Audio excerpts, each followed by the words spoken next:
Brilliance Audio presents Transfigured by Belovitch, performed by Joel Fremkin. Broke, busted, and disgusted at having spent every last dime, I needed more cash. Still buzzed from yet another nasty binge after the Limelight show, my days now seemed pretty mundane. It was spring 1986, and trying to wake up and muster enough energy to shower was sometimes all I could do. Or maybe I'd just skip it, I thought, opting instead to linger by the phone. Now I knew how a dog felt begging for table scraps, desperate as I was to catch a trick, a date, a John.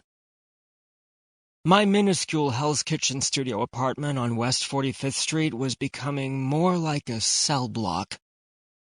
Queen Crack had a way of making you feel that way. Barely a month ago, I had been planning my big birthday party at the Saint, calling up Andy Warhol to invite him personally. "Andy, hi, it's Tish. Tish Gervais," I said. "Oh, hi, Tish," he said in his instantly recognizable, flat tone. "I'm calling because I'd be so honored to have you as one of the hosts on the invitation for my 30th birthday party at the Saint." "Gee, thanks. Sure." Thrilled, I thanked him and hung up, knowing any further conversation with the pop icon was futile. He was especially shy, and his assistant had told me that I scared him. I couldn't say I blamed him, though I was certainly no Valerie Solanas. Still, I couldn't help thinking about how quickly my situation had changed since I made that phone call. Johnny R., my former sugar daddy, had stopped paying my rent. And there were few, if any, work options for trans women back then, so I had registered with 2 escort agencies for more sex work.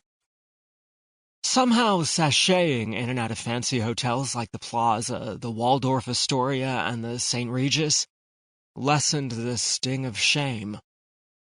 As long as I didn't have to splash my ass in a back-page sex ad in the Village Voice or Screw, it helped me retain the fantasy that my life didn't suck and left me with a sliver of dignity intact.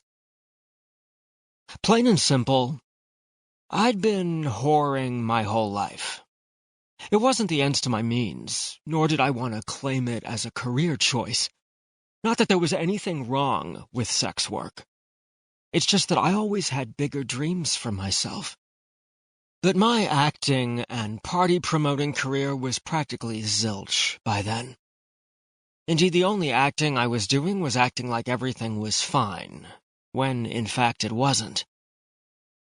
Word had gotten out in my nightclub circle of friends that I was hitting the crack pipe pretty much 24/7, so most people knew they couldn't rely on me for any more parties or performing gigs. Getting up at 2 or 3 in the afternoon, mind you, wasn't the ideal time of day to get much done. I'd click on the TV, not even knowing if I had cable because Johnny had stopped paying the bill. Several hours would pass with me channel surfing, chain smoking, and praying that the phone would ring. Sure enough, the phone rang. It was Freddie. "Hello?" I spoke with as much fake enthusiasm as I could muster. "Where have you been?" You know me, busy with the wife, kids, work, and all. Hey, listen, Natalia. Let's say you and I get together tonight. I want to take you out. Get dolled up real nice and we'll take a ride to Atlantic City. It's gonna be a real special time, just the 2 of us. I'll get a suite, champagne, dinner, the works." I laughed, thinking, what did I do to deserve this sheer act of generosity? Freddie was notoriously cheap with the girls with something extra. That's what I called myself, instead of a chick with a dick. More ladylike. He was a 40-year-old frustrated married man, short, kind of stocky, not bad-looking in a Tony Soprano kind of way.